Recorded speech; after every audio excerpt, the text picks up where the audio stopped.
All right, in this video, I'm going to talk to you guys about determining the engine size you want to build for your car, whatever that is. And this is how I determine that.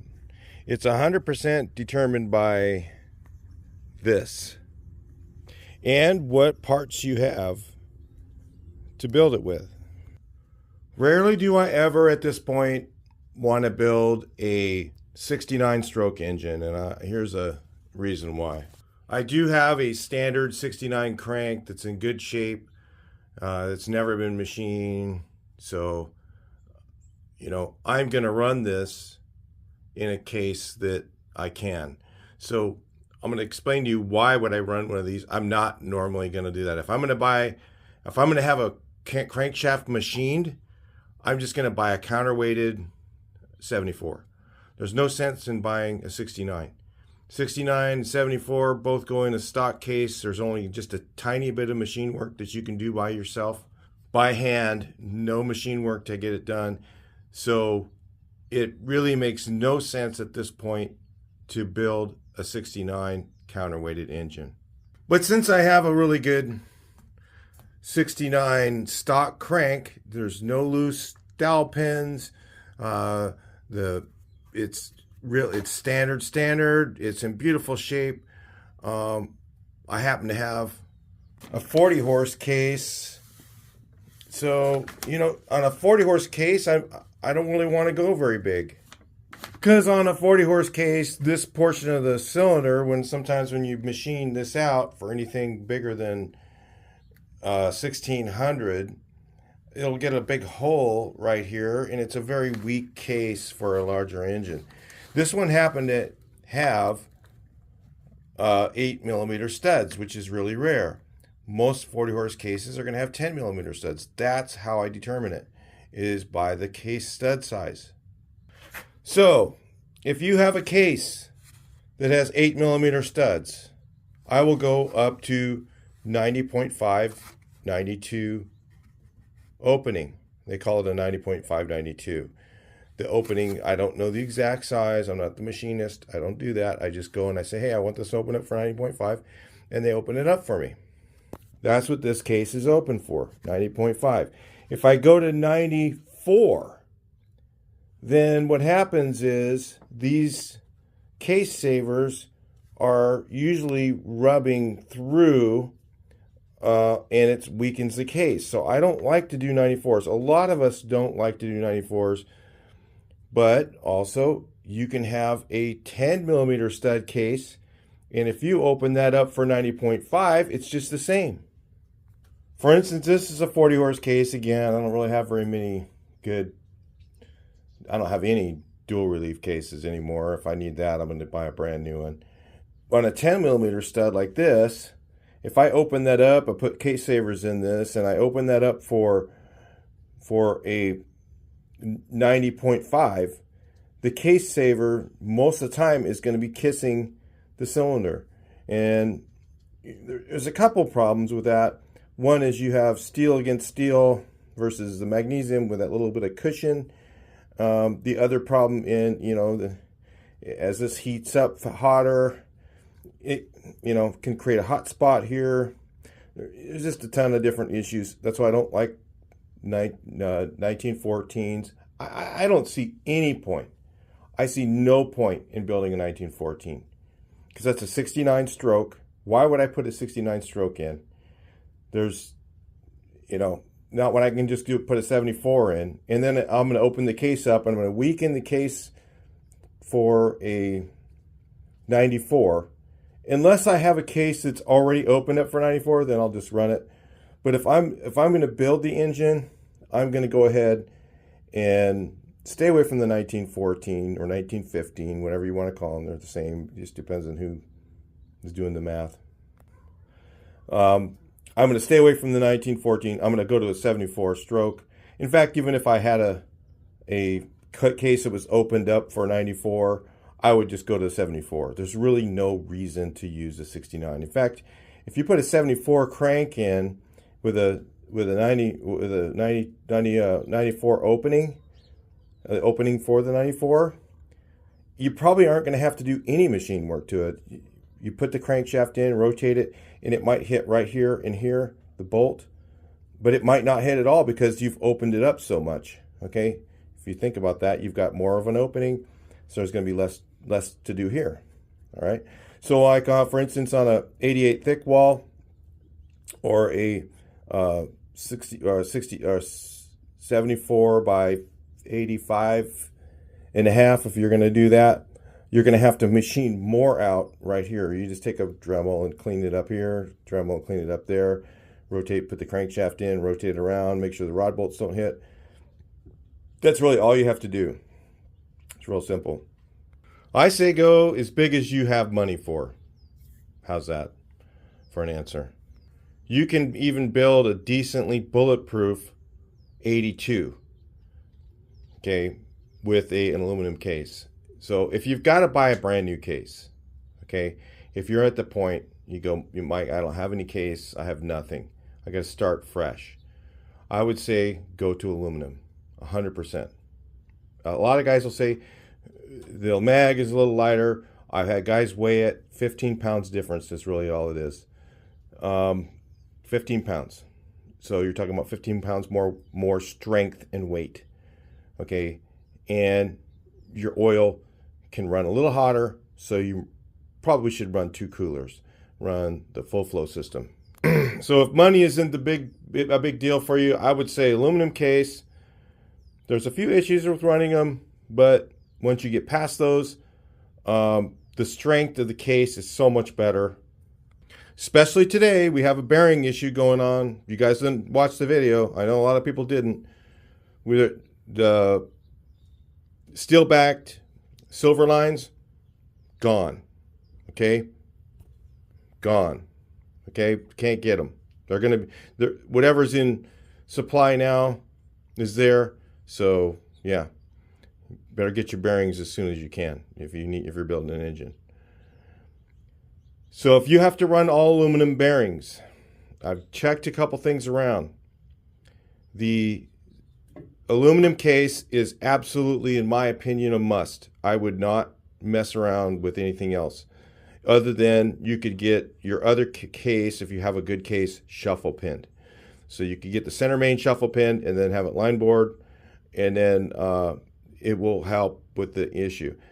I've read some forums, a couple guys, one guy has a 220 horsepower race engine and he's running all aluminum bearings in it, but he has a center main shuffle pin. That does make a difference. So in the aluminum case, you've got a stronger metal, got stronger material, you've got all the mains all the way across, all are shuffle pin. And what the shuffle pin is a shuffle pin is basically a steel sleeve that locks the two halves of the case together. When the stock ones have these O-rings like this, okay, to stop the case from leaking. There's really nothing other than these studs that slide over to keep the case from moving. So they have movement issues. If you do not have shuffle pin case, I say anything larger than 74 stroke, I want shuffle pins. That's the way I'm doing it. You guys make your own decisions on that. But whenever I'm putting anything bigger than 74 in, it's going to get shuffle pins, no doubt. So, or I'm just going to buy an aluminum case. In my case, I'm buying aluminum cases. So the main things are, what parts do I have? Okay. What size studs are on the case that I have? And also, what heads that I have? If I'm going to run some heads that I'm going to have redone. Most of the time, it's going to be cheaper to buy new heads, you guys. You guys didn't know that. A lot of guys go out and spend a ton of money on having their heads redone, and they get stock heads. And here's the issue when you're going bigger with stock heads. The larger you go with your engine, the higher the compression ratio is going to be. So if you start going above, where I like the cutoff for me is a 1904. All right, so that's a 74 by 90.5. if it's got to be bigger than a 9074 by 90.5, I'm going to need a bigger combustion chamber. So that's when I want to use the, this one's cracked, no good. That's when I'm going to use Panchito or the AA Performance large combustion chamber heads. I'll tell you right now, the Panchitos are better. They're a better head, they're better aluminum, but they are a lot more expensive. A lot of guys have said, oh, it's just a few dollars more. Okay, when you get the heads, you want the larger combustion chamber, the 60cc. So with the Panchitos, you have to pay extra to get them to open up the cc's. The AAs come at 60cc. They also come at 90.5 or 92. Okay, so you can order them. They come that way already. So there's not as much machine work to do to the brand new heads. You might still have to do something because you might have to deck them to get the proper cc's you want, but it will be a lot cheaper in the long run if you went with the AAs. Are they good? They're fine. I run them on mine. They're great heads. A lot of I know a couple friends of mine that they do porting, and they use the AA Performance, even though the aluminum, again, is not quite as good. Okay, they use the AA Performance heads as a platform, and they work great. They last a long time. But Panchitos might last a little longer. They have better aluminum. Okay, that's the difference, really, is what it is. And maybe little bit better flow, and CB Performance kind of puts an edge on everything. They really do go over the top on trying to make sure everything's high quality. So, but again, I've run in the AA heads. They've been fine. Now, this is what I'm talking about, the wallet. Your budget. So if your budget isn't very much, you can use the AA Performance heads, and then you can do your own D-ports on them. I believe the Panchitos come already. You can get them already D-ported, so you can port the heads. The AAs are a little bit larger than the stock ports, but you can D-port them. You can go and make them, which is shaped like a D. Okay. That's what that is. And then open them up a bit and then match your intake manifolds. That's all stuff that you can do with, without money. It's all just ingenuity you do at your house.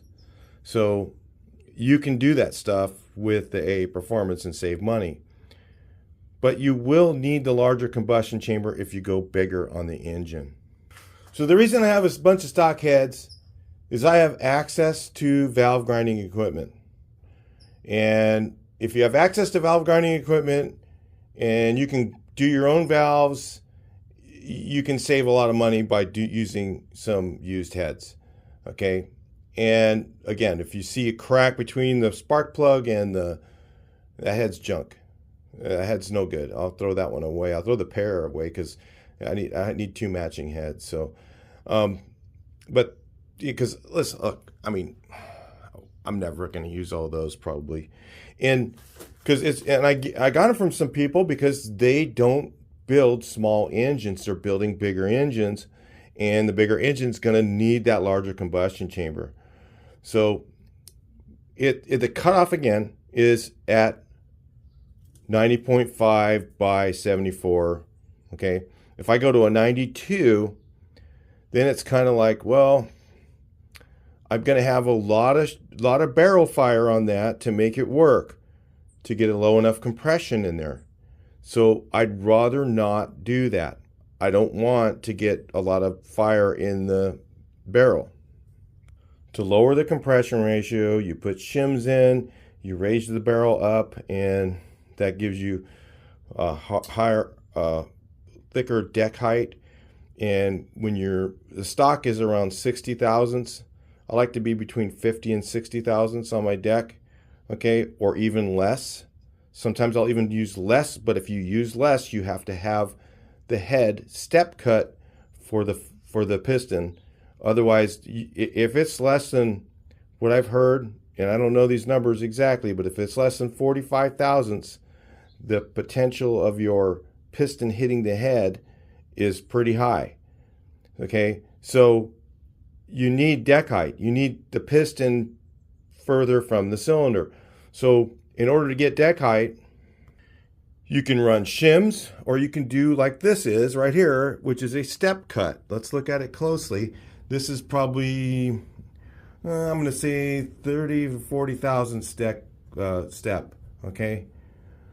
If I'm going to do it, okay, I can run my piston up to 0 if I have a 60 thousandths step. Okay.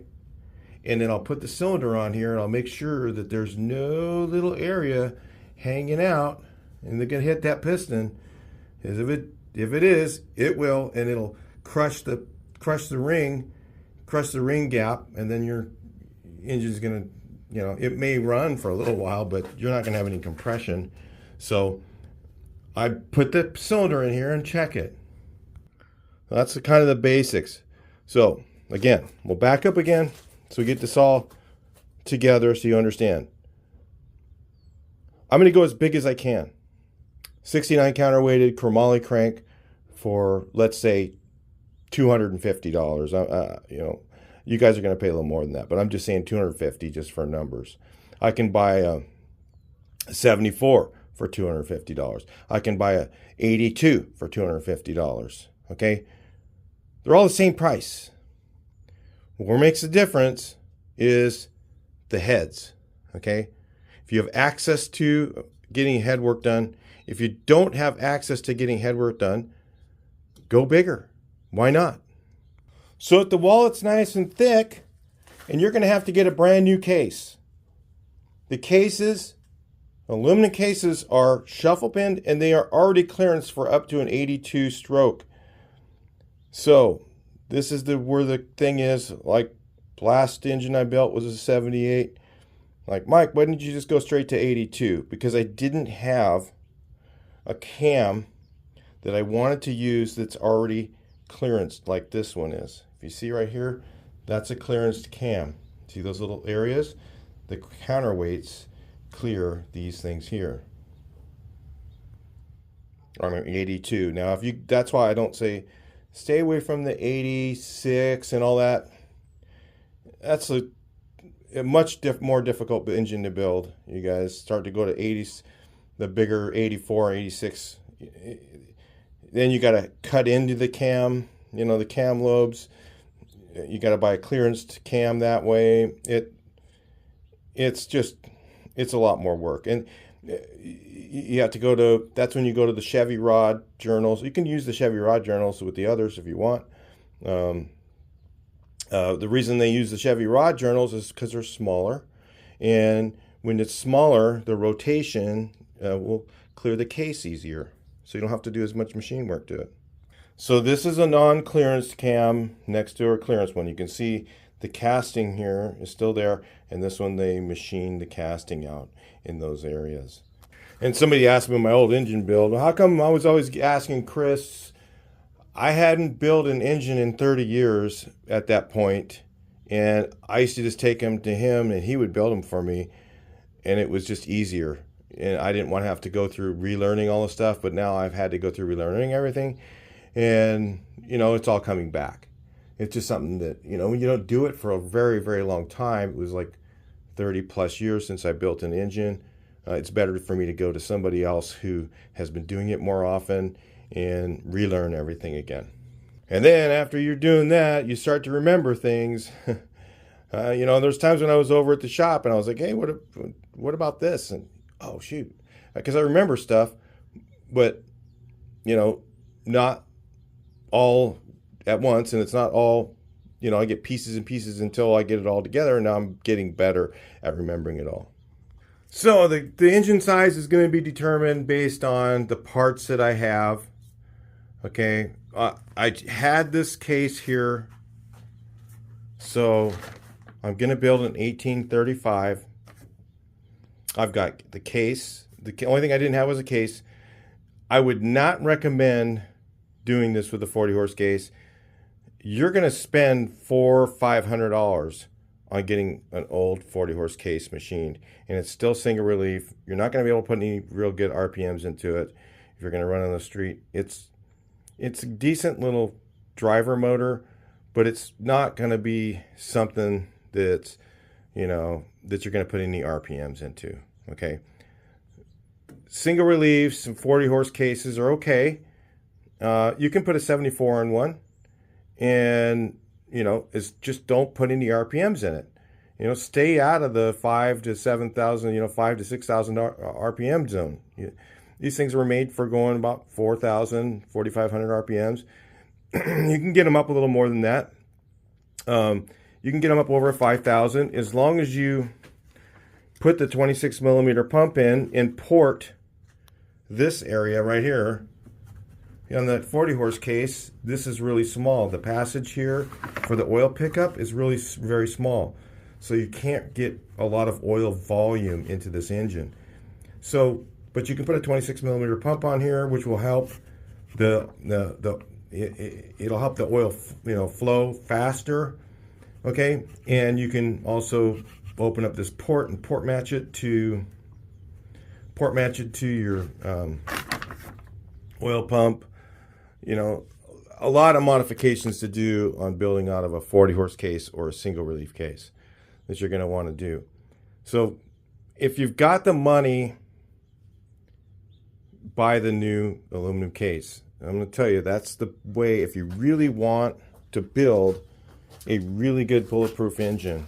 You start with the aluminum case. Again, a lot of guys don't like it, but a lot of engine builders don't like it. And I'm going to tell you why that they don't like the aluminum case.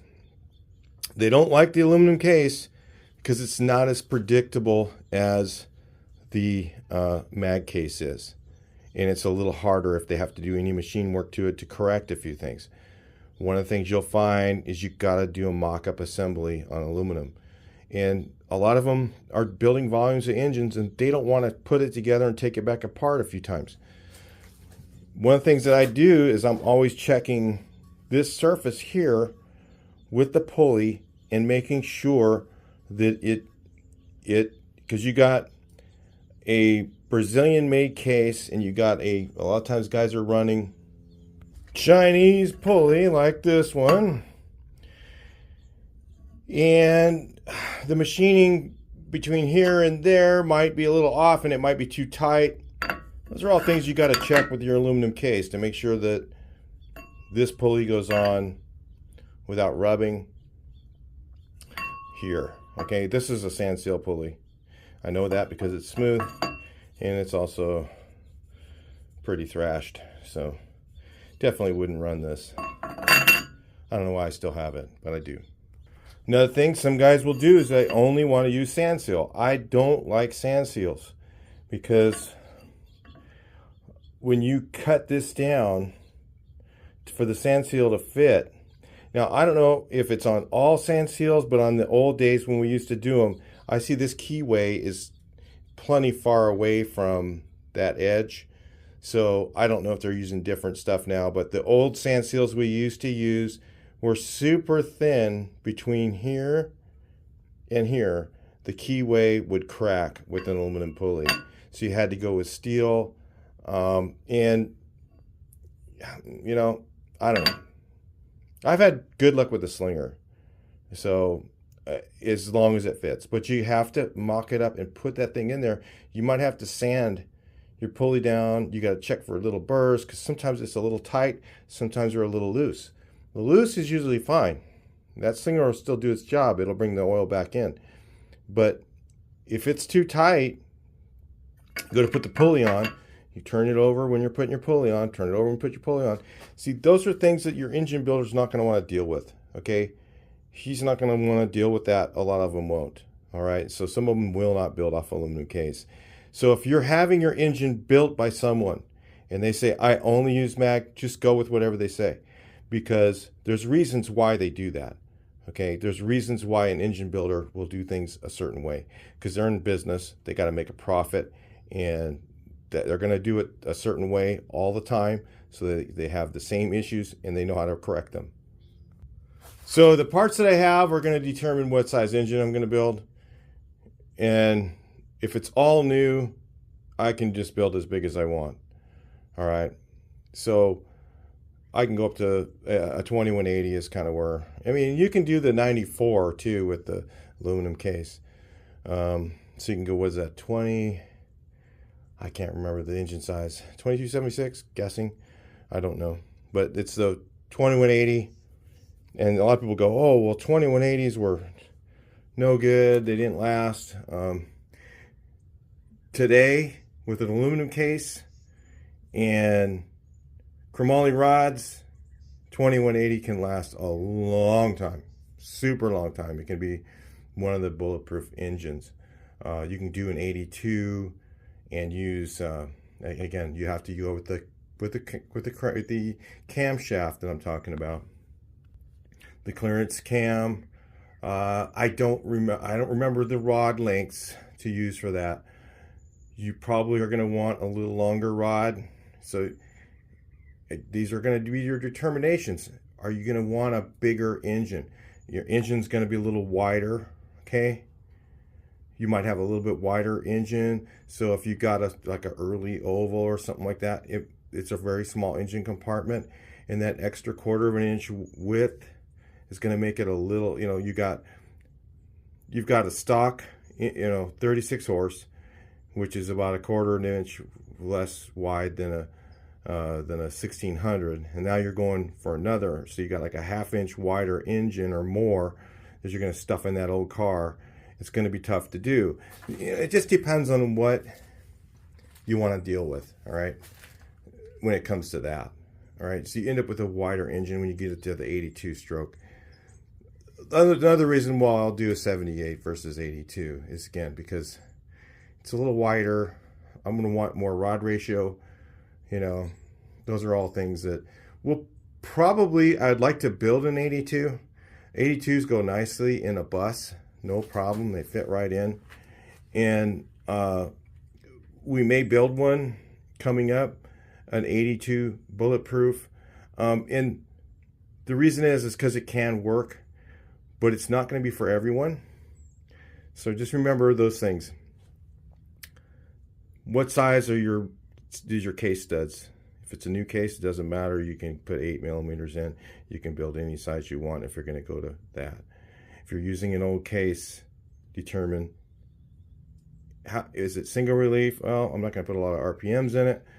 So I can go bigger on a single relief case. I can go to 74. I don't want to spend a ton of money on machine work, but because like I said, it's about $450 worth of machine work done to this. $450.